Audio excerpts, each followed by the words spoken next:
কেসে আমাকে শেষ ডাকা হয়েছিল 2023 সালের নভেম্বরে। আমি তখনও এসেছিলাম, তার আগে সেপ্টেম্বরে ডাকা হয়েছিল, আমি তখনও এসেছিলাম।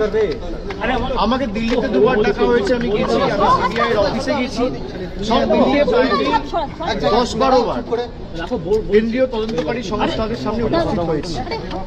আমার সামর্থ্য অনুযায়ী যতটুকু সাহায্য সহযোগিতা করা, যেগুলো তাদের জ্ঞাতার্থে আনার প্রয়োজন, যে প্রশ্নগুলো আমাকে করেছে আমি এবং তারা তাদের কাজ করছে। রাজনৈতিক প্রেসার আছে না আছে আমি সেটা যাব না, তার কারণ বিজেপি নিয়ে যত কম বলা যায় তত ভালো। একদিকে দল ভাঙানির খেলা, আর একদিকে বিরোধী শক্তি যারা লড়াই করছে মাথা নত না করে তাদেরকে কি করে দমানো যায়, তাদের ধমকানো যায়, চমকানো যায়, তাদের ভেঙে গুড়িয়ে দেওয়া যায়, কার্যত বিরোধী শূন্য করে দেওয়া যায় পশ্চিমবঙ্গকে, সেই চেষ্টাই গত 1 মাস ধরে করা হয়েছে।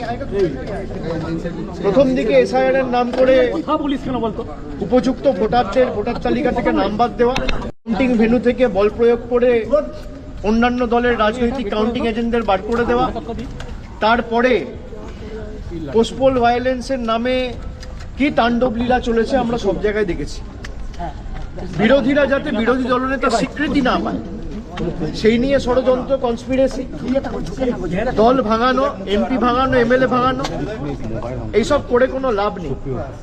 তারা ভেবেছিল যারা এজেন্সির ভয়ে এদিক ওদিক চলে যাচ্ছে মমতা বন্দ্যোপাধ্যায়ের সাথে বা মানুষের স্বার্থকে সামনে রেখে যারা লড়াই করছে, আমরা হয়তো চলে যাব, দমে যাব, মাথা নত করব, আত্মসমর্পণ করব, বিকিয়ে যাব। আমাদের